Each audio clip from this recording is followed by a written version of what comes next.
Halo, salam sejahtera untuk kita semua. Sebelumnya, perkenalkan nama saya Hilmi Fonasitorus dengan NIM C1C019119 dari kelas R13 Akuntansi. Kali ini saya akan menjelaskan tentang penyusunan anggaran produk. Definisi anggaran produk. Anggaran produk adalah anggaran untuk membuat produk jadi dan produk dalam proses dari suatu perusahaan dalam periode tertentu. Penyusunan anggaran produk dapat dilakukan dengan cara mengutamakan stabilitas produk, mengutamakan stabilitas persediaan, gabungan antara stabilitas produk dan persediaan, serta disesuaikan dengan keperluan manajemen. Cara penyusunan anggaran produk ada 3, yakni mengutamakan stabilitas produk. Perusahaan yang mengutamakan stabilitas produk dalam penyusunan anggaran produk, maka tingkat persediaan dibiarkan berfluktuasi atau berubah dengan syarat persediaan awal dan akhir sesuai dengan rencana semula. Di sisi lain, pola produk juga harus konstan atau stabil. Yang kedua, mengutamakan stabilitas persediaan. Dengan cara mengutamakan stabilitas persediaan, seharusnya rencana sediaan konstan atau stabil. Dan yang terakhir adalah gabungan antara stabilitas produk dan stabilitas persediaan. Pada cara gabungan ini, bila tingkat produk stabil, maka ada kemungkinan tingkat sediaan berubah. Tetapi bila tingkat sediaan stabil, maka ada kemungkinan tingkat produk berubah. Jadi, pada cara gabungan ini, suatu saat produk stabil dan pada saat lain sediaan stabil, tingkat produk berubah, dan pada saat lain tingkat sediaan yang pada suatu saat atau mengalami perubahan.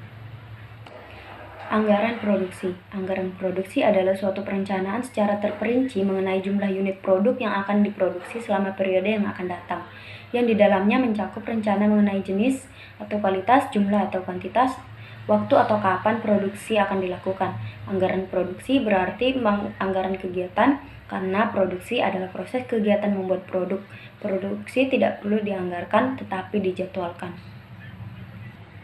Secara umum, anggaran produksi berguna sebagai pedoman kerja, pengkoordinasian kerja, dan pengawasan kerja. Sedangkan secara khusus, anggaran produksi dapat berguna sebagai menunjang kegiatan penjualan, sehingga produk dapat disediakan sesuai dengan waktu yang telah direncanakan, menjaga tingkat persediaan yang memadai dengan cara mengusahakan persediaan yang tidak terlalu besar dan tidak terlalu kecil, mengatur produksi agar biaya produksi dapat ditekan seminimal mungkin.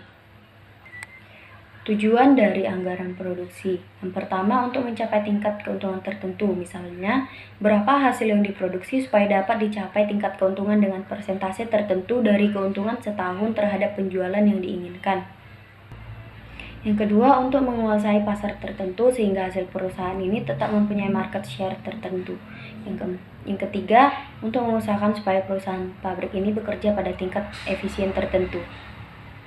Dan yang terakhir, untuk mengusahakan dan mempertahankan supaya pekerjaan dan kesempatan kerja yang sudah ada dapat semakin berkembang.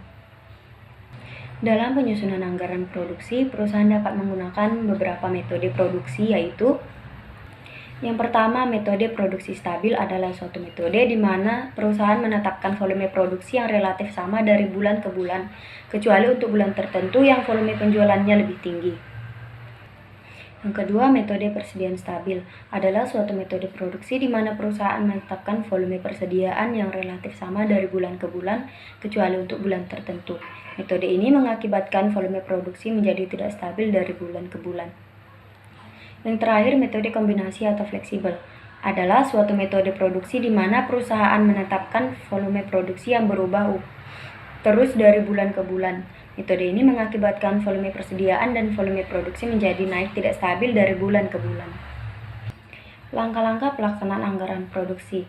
Yang pertama, ada tahap perencanaan. Menentukan periode waktu yang akan dipakai sebagai dasar dalam penyusunan bagian produksi. Menentukan jumlah satuan fisik dari barang yang harus dihasilkan.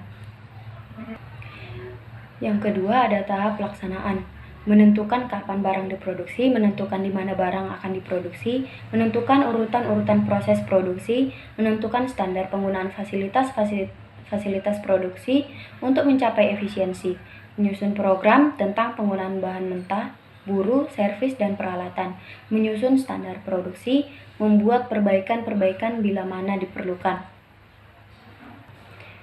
Dalam menentukan atau memperkirakan jangka waktu produksi dan jumlah barang yang akan dihasilkan, beberapa faktor yang harus dipertimbangkan. Faktor-faktor tersebut berupa fasilitas pabrik. Program-program produksi harus selalu dikaitkan dengan fasilitas tersedia dalam pabrik, serta selalu mempertimbangkan efisiensi penggunaan fasilitas tersebut. Fasilitas pergudangan. Beberapa jenis barang membutuhkan sistem penyimpanan secara khusus karena sifat-sifatnya yang khusus pula. Stabilitas tenaga kerja. Beberapa jenis barang mempunyai sifat permintaan yang musiman, dengan berdasarkan pada anggaran penjualan pada bulan-bulan tertentu di mana volume penjualan diperkirakan tinggi. Mungkin perusahaan harus memaksakan diri dalam berproduksi. Stabilitas bahan mentah. Apabila bahan mentah yang dipakai tidak selalu tersedia di pasar, hal itu dapat membahayakan kelancaran proses produksi. Karena itu, kebijaksanaan dalam pembelian barang mentah sangat perlu diperhatikan. Yang terakhir, model yang digunakan. Besar kecilnya modal kerja yang tersedia akan mempunyai pengaruh yang besar terhadap kecilnya volume produksi dan kebijaksanaan persediaan. Dengan kata lain, kebijaksanaan produksi harus diseimbangkan dengan kemampuan finansial. Perencanaan dan penjadwalan produksi adalah tugas pabrik untuk menyangkut penentuan jumlah barang yang diproduksi dan penentuan waktu produksi. Oleh sebab itu, faktor-faktor yang mempengaruhi penyusunan anggaran produksi antara lain adalah rencana penjualan yang tertuang dalam anggaran penjualan, kapasitas pabrik, dan peralatan pabrik yang tersedia termasuk teknologi yang digunakan, tenaga buruh termasuk rekrutmen, pelatihan, penempatan, dan pemutusan hubungan kerja, bahan baku termasuk teknik transportasi dan pergudangan, dan modal kerja untuk menjalankan proses produksi. Sekian dari saya. Terima kasih.